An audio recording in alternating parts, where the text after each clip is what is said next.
Salut à tous, j'espère que vous allez bien. Encore un énième épisode sur la restauration de la Mini. Je t'invite à me suivre, tout simplement.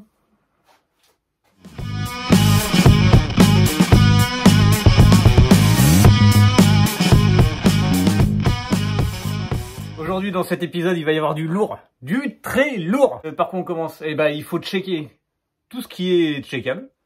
C'est-à-dire si le circuit de charge il fonctionne, les jeux de fonctionnement au niveau des soupapes, la hauteur de caisse, important la hauteur de caisse, et puis plein de petites merdouilles électriques, voir si tout fonctionne, si tout roule droit, si tout va bien, s'il n'y a pas de fuite pour aller au contrôle technique.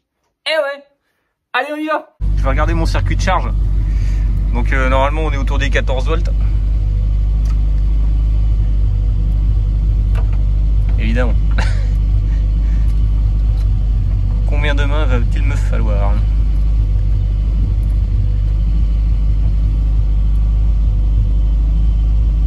On est pas mal, je suis à 1500 tours à peu près.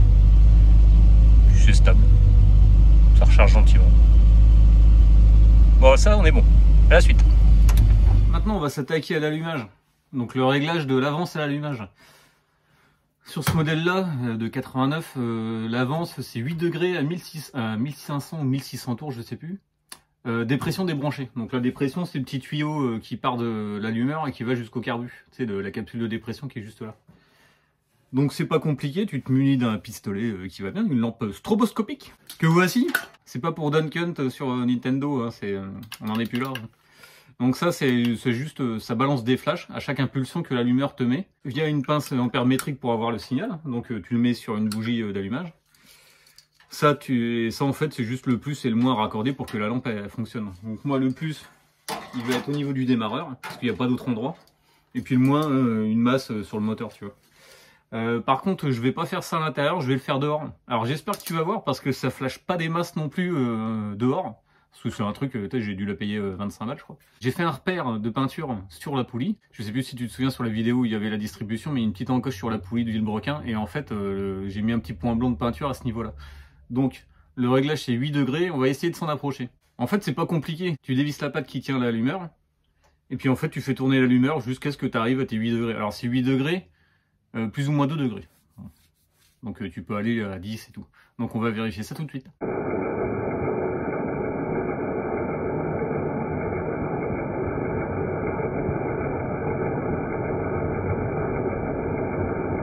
Bon, je t'ai pas montré la phase de réglage, là j'ai rentré la voiture. Bon, j'ai tourné, j'ai resserré l'allumeur, il n'y a pas de problème. Donc t'as vu, c'est pas ce qu'il y a de plus compliqué à faire non plus. Hein. Il faut se mettre au ralenti, donc moi là j'avais mis un petit peu le starter pour que ça se soit pile poil.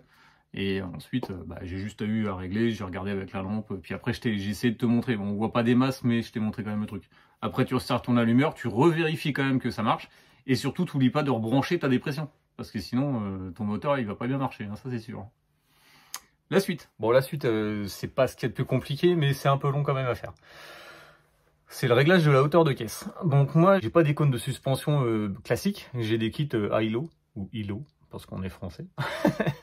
Donc en fait, moi, c'est un système que je peux régler la hauteur de caisse. Le problème, c'est que là, sur les 4 côtés, il n'y a rien qui est pareil. Je te montre tout de suite. Bon alors, la revue technique nous dit qu'à l'avant, on devrait avoir 320 mm entre le centre de la roue et le bord de l'aile. Le truc, c'est que j'ai pas enlevé encore les enjoliveurs, donc pour l'instant, on va juste se faire une mesure par rapport au sol. Et tu verras, ce sera quand même significatif. Donc là, on a 51 cm à l'avant gauche. Arrière gauche,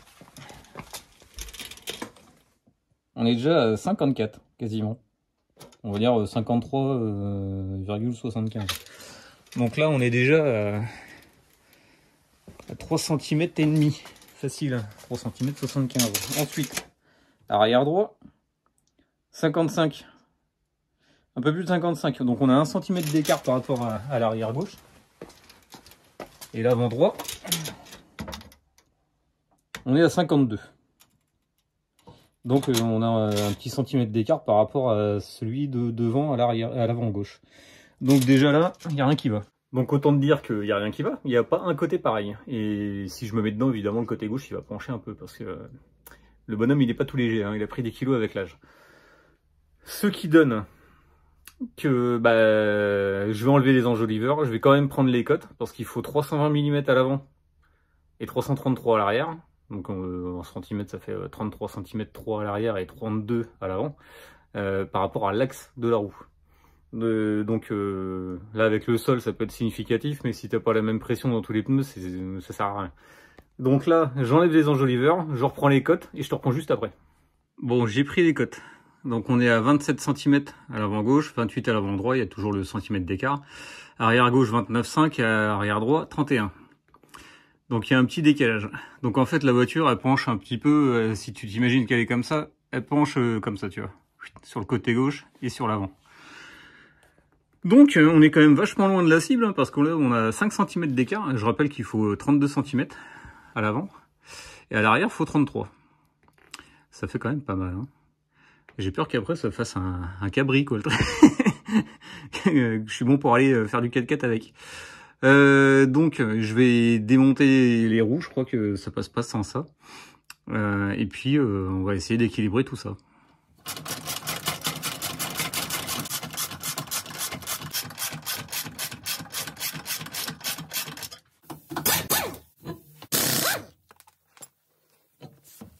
Donc le kit dont je te parlais, c'était ça.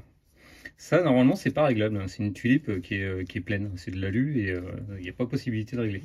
Donc, il y a une vis, il y a un contre-écrou, et là, tu as la partie fixe, on va dire, qui rentre dans le cône à l'intérieur. Donc, je vais faire un marquage pour savoir combien de tours je fais. Hop. Je vais faire un tour. Non, je vais faire 2 tours, vu la longueur qu'il y a à faire. Je vais faire 2 tours. Ça va être très long à faire, hein, parce que je vais faire 2 tours. Je repose la roue, je repose la voiture, je secoue un peu tout ça, je regarde combien ça fait et tout. Donc ça va prendre du temps. Alors on se rejoint juste après que tout soit fait. À l'arrière, c'est la même chose. Sauf que c'est un petit peu plus long, quoi. Donc tu as une tige de renvoi qui va jusqu'à la rotule qui va dans le bras. La partie réglable, le contre-écrou, l'espèce de trompette là et qui rentre dans le cône. On a exactement la même chose qu'à l'avant, sauf que là c'est rallongé par cette partie là, quoi. Sachant que c'est 2 clés de 30. Donc j'ai été obligé d'acheter 2 clés de 30 exprès pour ça. Bon, c'est pas les trucs que tu utilises tous les jours, mais c'est bien de les avoir quand même. Donc là c'est pareil, je vais faire un marquage, je vais voir de combien ça bouge et puis après on se retrouve juste après, quoi.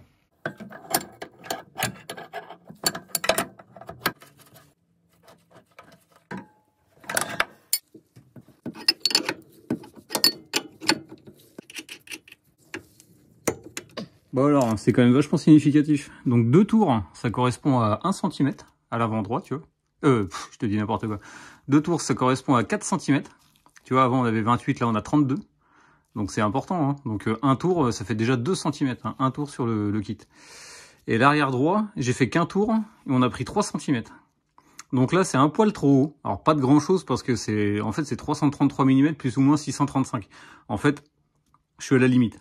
Tu vois, il faudrait juste en dessous de 34. Et si je voudrais, je pourrais le laisser comme ça. À l'avant droit, on va le laisser comme ça. À l'arrière droit, je vais le tourner d'un quart de tour pour avoir un petit centimètre de moins, quoi.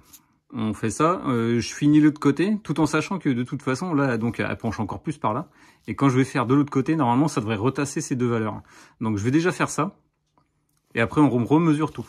Voilà. Donc j'ai réglé, là à l'avant gauche 32, à l'avant droit 32, j'ai remesuré, tu vois. À l'arrière gauche 31,5, pourtant j'avais mis le même écart qu'à l'arrière droit qui était de 34 avant. Et en fait en rebasculant les 2 cm de différence, ça me l'a fait baisser de 2 cm quand même. Donc la voiture là en fait on va dire qu'elle est quasiment à plat si tu veux, par un demi-millimètre derrière. Donc ce que je vais faire c'est que je vais rehausser que l'arrière. Ça va retasser un petit peu l'avant, c'est pas très grave, il y a quand même une tolérance. Du moment que c'est équilibré, c'est l'important. De toute façon, à l'arrière, je vais vite avoir un problème dans le sens où je suis bientôt en fin de filet du kit Hilo. Parce qu'en fait, nos cônes sont assez tassés depuis le temps, même si on n'a pas trop roulé avec. Je te dis, on aurait dû rouler 2000 bornes avec, mais bon, ça fait presque 10 ans. Et là, si je vois que je suis presque en limite, je pense que je laisserai cette cote-là et je vais rabaisser celle-là d'un centimètre. Parce que l'important, c'est d'avoir, par rapport à l'origine, c'était 333 à l'arrière et 320 à l'avant. Ça fait 13 mm d'écart. Il faudrait au moins respecter ces 13 mm d'écart-là, même si là, je suis un petit peu en dessous de la tolérance, quoi. Ok, bon, on se retrouve juste après. C'est long, hein, je te le dis. Bon, allez, fin de réglage. On est censé avoir 32. Je suis un peu plus, je suis à 32,2. peu près. Donc je rappelle, hein, je rappelle que c'est 320 plus ou moins 6 et des cacahuètes. 6 mm, hein, donc c'est quand même pas mal. Ensuite, 32 piles. Donc à l'arrière, j'ai mis le trépied, hein, parce que sinon j'ai pas assez de main. Je suis à... J'ai fait un petit repère au 0. Hop. Je suis à quasiment 33. Je suis à 32,8. Donc là, on est bien aussi. Et là, je suis quasiment pareil. 32,9. On va dire ça. Bon, alors, on est pas mal. On a une tendance plongeante, comme ce qui est demandé à l'origine. Donc d'origine, il y a 1 cm 3 d'écart entre l'avant et l'arrière. J'ai un peu moins, j'ai un petit centimètre. L'important, c'est que les 4 sont équilibrés. Donc à l'avant gauche, à l'avant droit, j'ai quasiment pareil. Et à l'arrière, c'est pareil, à 1 mm près. Bien sûr, ça va sûrement encore se tasser. Le temps que les jeux se fassent, etc. Il se peut que par la suite, je refasse une mesure et puis que je remodifie ça. Je suis assez content parce qu'au final, j'ai juste démonté... alors j'ai démonté une fois, non, 2 fois le côté. Non, une fois le côté droit, on est tombé presque pile poil, et 2 fois le côté gauche. D'habitude, ça se passe pas aussi bien. Mais bon, t'as vu, avec les mesures, avec un petit peu de méthode, ça le fait, quoi. La suite. Bon, il faut que je refixe la batterie. Alors, à nous, c'est marrant. L'ancien proprio, il avait mis... Enfin, je sais pas si c'est l'ancien proprio ou si c'était fait comme ça d'origine. Mais c'est des cosses, en fait, que tu perces la borne de la batterie, et tu mets un espèce de tire-fond. Et comme les câbles, c'est quand même pas... c'est pas monnaie courante, comme on dit, de cette longueur. Et bah, quand j'avais changé la batterie, j'ai refait pareil, quoi. C'est bon. J'avais juste pas bien enfoncé la cosse pour se tourner dans le vide. Hop, nickel. Petit détail, j'ai remis la carte d'assurance. Tu peux voir que ça date pas d'hier, hein, parce que le numéro, il en manque 2. Il est cabuché. Et j'ai recollé aussi la ventouse. Alors ça, c'est un truc que j'avais pas racheté. Ça fait super crade. À l'occasion, il faudra vraiment que je refasse une. Faut que je rachète une. Fais le point, toi. Parce que là, c'est vraiment très moche. La suite, on va se faire le jeu aux soupapes. Hein. Donc, alors c'est marrant là-dessus. Échappement et admission, c'est le même jeu. On se pose pas de questions. T'as pas plus à l'échappement qu'à l'admission. Bon, c'est différent de ce que je connais. Donc là, c'est 0,3 mm, donc 3/10 de jeu. On va caler ça tout de suite et puis on va faire tourner... En fait, je vais mettre la voiture en l'air, je fais tourner une roue pour caler les soupapes comme il faut. Et ensuite, je fais le jeu, tac tac, écrou, vis contre écrou, machin. Je retourne la roue, je refais un autre cylindre, etc. etc. jusqu'à avoir 0,3 de jeu.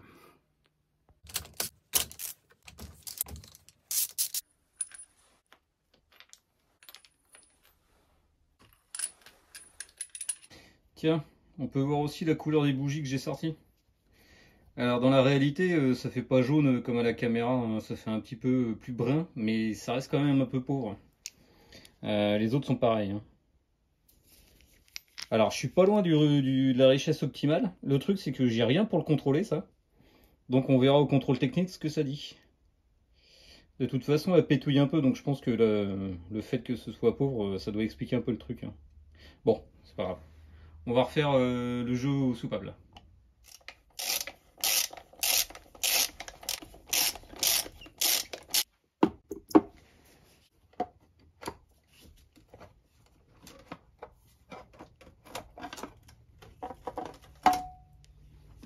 Bon alors voilà comment ça se présente. Là, tu as les culbuteurs, un par soupape. Les soupapes sont juste en dessous. On aperçoit le petit bout de métal qui ressort là, c'est la queue de soupape. Donc avec sa coupelle, les demi-lunes sont à l'intérieur pour retenir la soupape sur la coupelle. Et les ressorts de rappel. Donc pour régler le jeu, alors attends, je vais essayer d'en trouver une. Tiens, hop. Donc le jeu qu'on va régler, ça va être entre le culbuteur et la queue de soupape. Tu vois là? Je sais pas si tu arrives à voir. Ça bouge un peu. Donc on va regarder ça. Lui il est en contrainte, donc voilà. Pour régler ça, c'est pas compliqué. Il suffit de mettre une petite cale d'épaisseur entre le culbuteur et la soupape. On dévisse l'écrou et on retient la vis. On règle la vis pour régler le jeu. Et une fois que c'est bien gras, tu vois que la cale elle bloque, mais sans... tu sais que tu peux l'enlever, mais sans... Tu peux la mettre, mais sans forcer, mais que ça soit bien gras quand même. Tu resserres le contre-écrou et c'est fini, puis tu passes à une autre soupape. Donc on va faire ça. Je te montre sur une. Les 8 c'est pareil.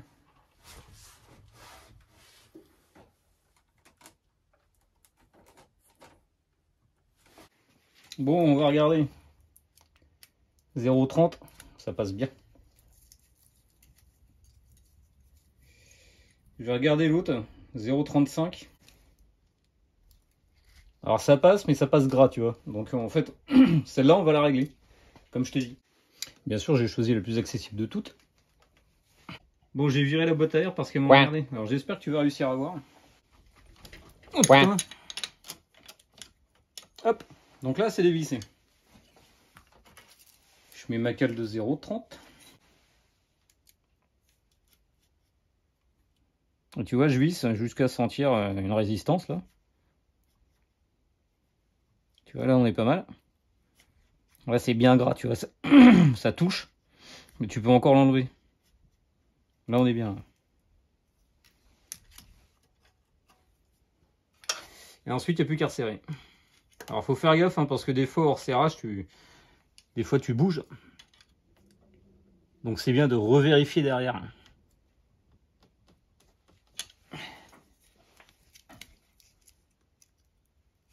Hop, 0,30.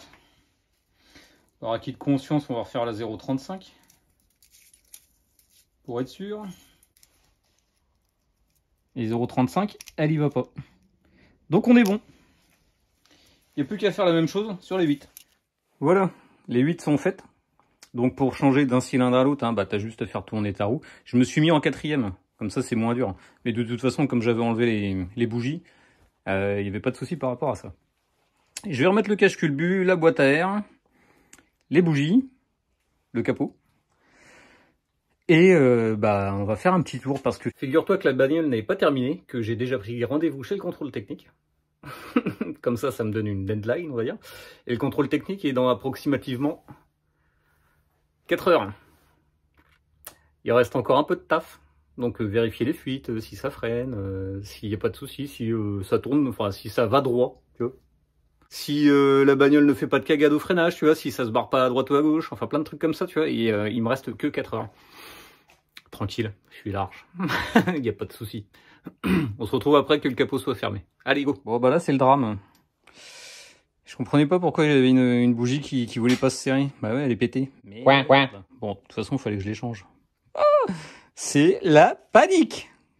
Résultat, bah, direction de magasin, hein, sinon ça va pas le faire. 1 hour later. Bon, bougie neuve. 1 heure de perdu. Mais au moins, ils en avaient. On va installer tout ça.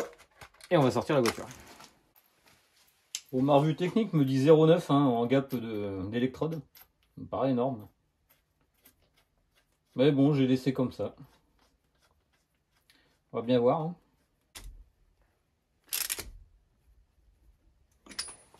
Bon, alors, l'ordre d'allumage. Pour ceux qui s'y perdent. L'ordre d'allumage, c'est 1, 3, 4, 2. Sur l'allumeur. Bon, c'est dommage, tu peux pas le voir. Donc sur l'allumeur, le premier fil qui part direction la distribution, donc le cylindre 1, c'est lui. Donc tu prends celui qui est le plus à droite, enfin qui pointe vers le 1 de toute façon. Cylindre 1. Hop. 1, 3, 4, 2. Le prochain, donc c'est le 3. Hop. Ensuite le 4. Normal. Et ensuite, bah, le dernier qui reste, hein, ça peut être que le 2. Voilà, donc rien de compliqué.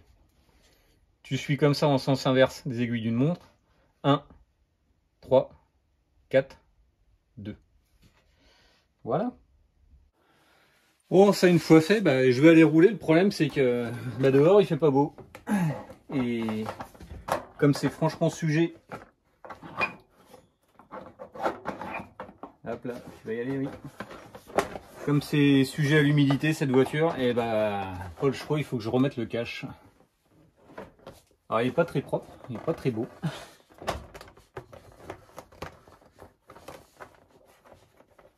Je vais essayer de faire au mieux. Hop. Donc ça protège la bobine d'allumage et l'allumeur. Et l'autre elle est en dessous évidemment. Voilà, c'est bon, tout est monté. J'ai mis la plaque qui va bien. J'ai refait le niveau de lave-glace. Ça c'est bon. L'excitation est là, hein, je te le dis. Hein. Une petite appréhension, mais beaucoup d'excitation.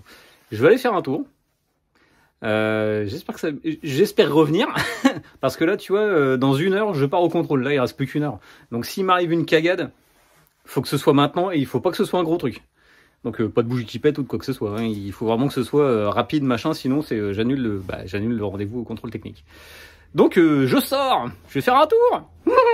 2 ans que c'était pas arrivé.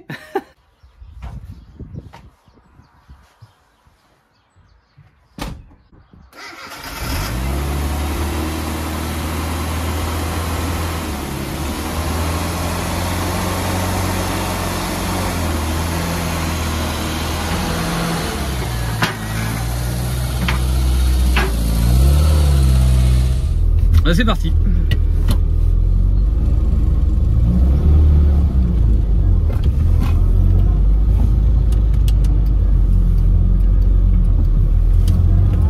C'est pas le tresse.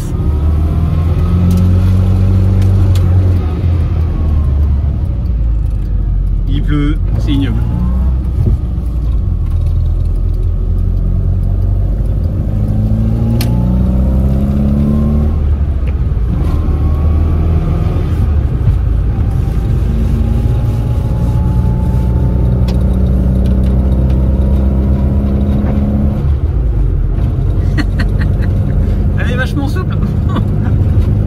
C'est un truc de dingue.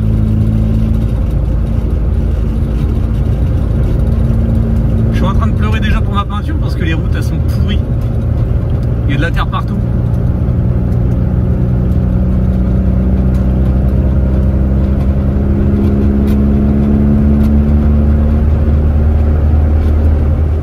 Bon, bah écoute, ça roule hein. Le volant est droit, mais ça tire à gauche. Alors c'est un des seuls trucs que j'ai pas pu faire, c'est le parallélisme en fait. Hein. Tu vois, elle a tendance à vraiment bien partir à gauche même. Bon, ça faudra que je le fasse faire. À côté de ça, la température est bonne, même relativement froide. Regarde ça. Panoramique. Ah, je suis content que ça roule.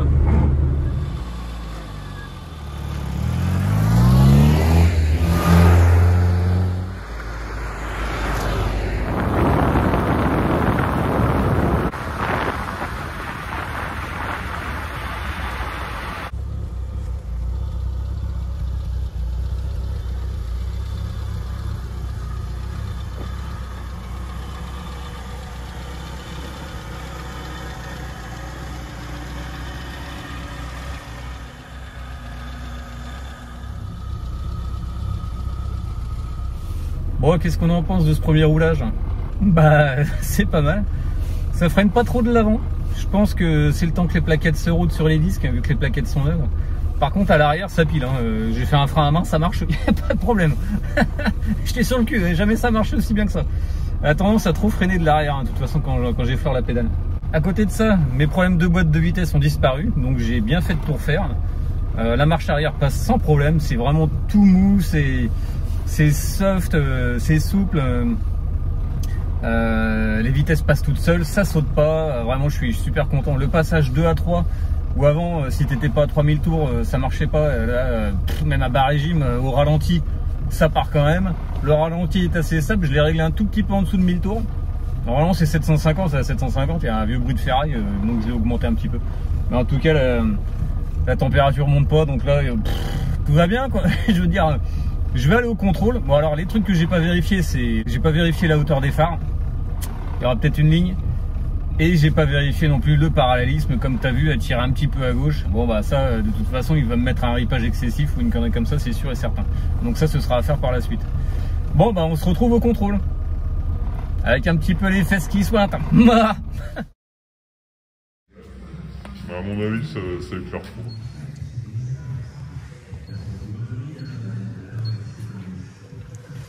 Alors on est bon?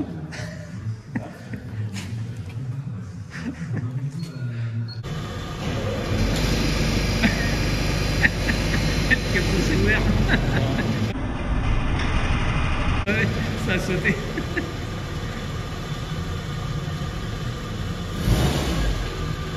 La pauvre Kitine.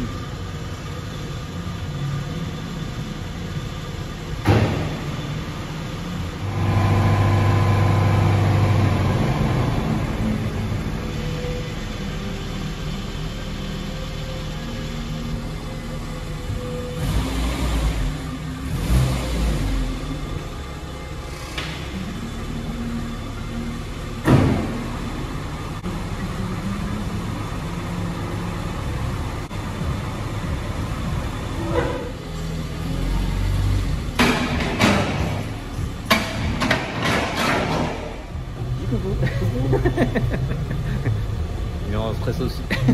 Allez, c'est parti, on va voir s'il n'y a plus du cul. Normalement, je devrais être bien. Regarde pas vidéo. Oh putain, le CO2. Non, bah là c'est bon. C'est comme tu sois en dessous de la barre. Là, Ah ouais, pour 50. de toute façon, je voyais qu'elle était pauvre au niveau des bougies, donc bon, on est bien. Ça va, ouais.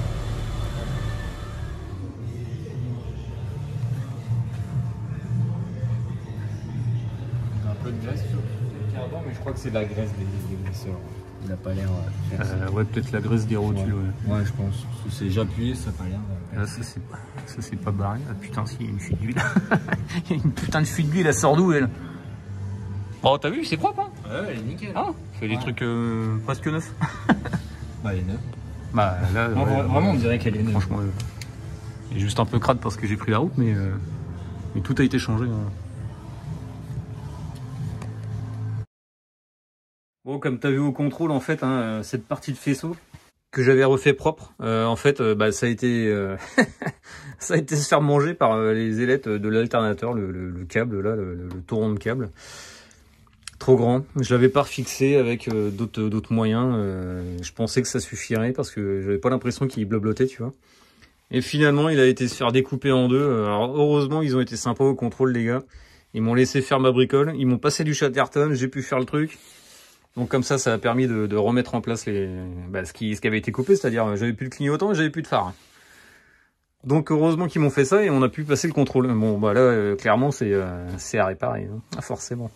Mais sur le moment franchement j'étais dégoûté parce qu'en arrivant sur le parking déjà il y avait un bruit bizarre, un bzzz, et qu'en fait c'était la gaine qui était en train de se faire manger.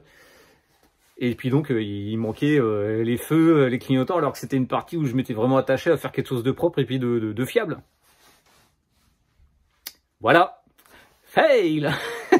Un de plus. De toute façon, c'était pas fini, donc il fallait bien qu'il y en ait un autre qui arrive.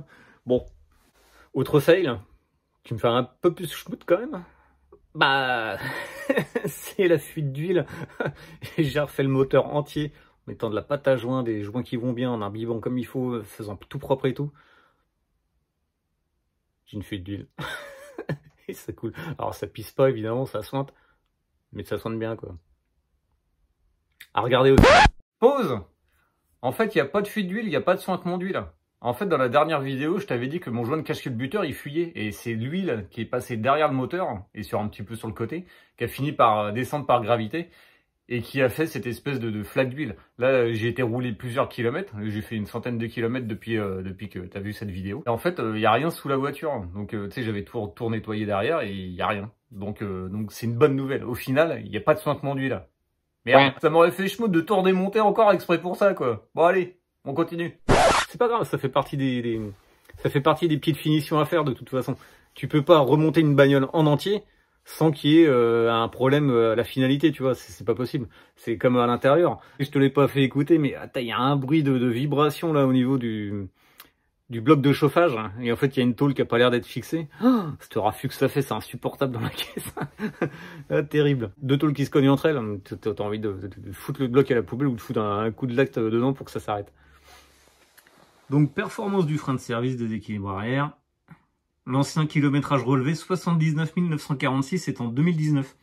Aujourd'hui elle a 80 520 km. On a presque rien fait avec. On a fait 600 bornes, putain. 2 ans et demi de restauration, forcément ça laisse des marques. Donc le ripage, comme je t'avais dit, on est à moins 7,1 mm par kilomètre. Donc ça veut dire qu'elle tire à gauche. Donc au niveau du frein avant, je suis quand même pas mal au niveau des équilibres des forces. Hein. Et puis à l'arrière, comme je te disais, je suis à 21%. Taux d'efficacité globale, 79%. On est quand même pas mal. Et c'est marrant, le frein de stationnement, taux d'efficacité 21%, et pourtant je te dis que ça freine, mais à mort. Hein. Tu bloques direct les freins, c'est un truc de fou. Le CO, je suis à 0,42, donc je suis extrêmement pauvre. C'est censé quand même donner 2,5% normalement. Donc Greta me remercie, je suis sûr. Et les feux de croisement, bon, il y a un petit... je suis un petit peu en dessous, mais c'est pas grave. Mis à part ces problèmes-là, finalement, il n'y a rien. Hein. T'as vu, le contrôle, nickel, tout fonctionne. Bon, nonobstant cette réparation de câble à faire. Malgré tout, tout fonctionne. Les freins fonctionnent bien, le lave-glace fonctionne bien, le liquide de refroidissement est toujours au même niveau. C'est important, ça veut dire qu'on n'en bouffe pas. Elle fait pas trop de bruit. Bon, c'est une vieille bagnole, ça fait quand même du bruit, hein. On peut pas dire que c'est super insonorisé non plus. Mais bon, on voit dans les rétros, elle tire, elle va tout droit, elle est étanche. De l'intérieur, hein, je te parle pas du moteur. Et voilà quoi. Donc voilà, tout va bien. C'est super. 2 ans de travail, voilà, récompensé par le sésame. Le fameux sésame qui t'autorise maintenant à conduire et puis à faire ce que tu veux avec. Je suis content. Bah oui, je suis content. Bon alors, que dire? C'est un succès. On n'est pas à 20 sur 20 si tu veux, on est à 19,5. Mais c'est pas mal quand même. Juste une ligne sur le contrôle. Allez, c'est pas dégueulasse. Avec les moyens que j'ai à la maison, je m'en sors bien. Franchement, je m'en sors bien. De ce fait, qu'est-ce qu'on fait? Eh ben, on va se faire une petite séance photo. Comme ça, tu vas vraiment pouvoir la voir en vrai. Hein? En espérant qu'il pleuve pas. Allez, go.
Ah bah je suis content.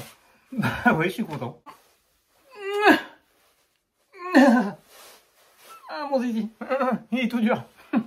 Ah, j'ai fini. Enfin, j'ai fini. Tout est relatif. Entre fini par rapport au début et maintenant, c'est sûr, à 99,9%, elle est finie. Il y a 2-3 petits trucs à régler.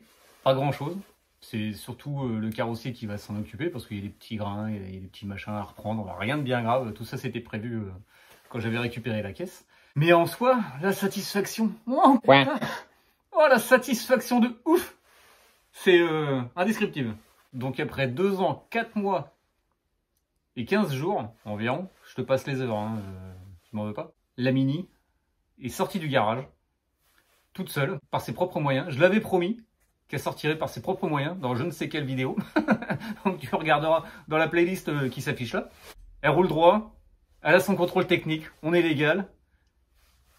2-3 petits trucs à refaire et les road trips. Bien sûr, c'est pas la dernière vidéo sur la Mini de la chaîne. Il y a encore quelques trucs à refaire, notamment les jantes. Hein. Je sais pas si tu as vu les jantes, mais elles sont complètement pourraves. J'en ai d'autres. Ça fera un petit tuto de sablage et de peinture époxy, que je t'explique bien comment faire. Et puis bah merde, ouais. Tu l'as pas vu rouler celle-là. Donc ce serait bien qu'on se fasse un petit essai pour t'expliquer en fait cette voiture. Je te donne rendez-vous la semaine prochaine. Si tu veux voir la suite, je te conseille de t'abonner, de partager, de liker et de commenter. Moi, ça m'aide beaucoup pour faire d'autres vidéos. Alors je te dis porte-toi bien. Allez, ciao!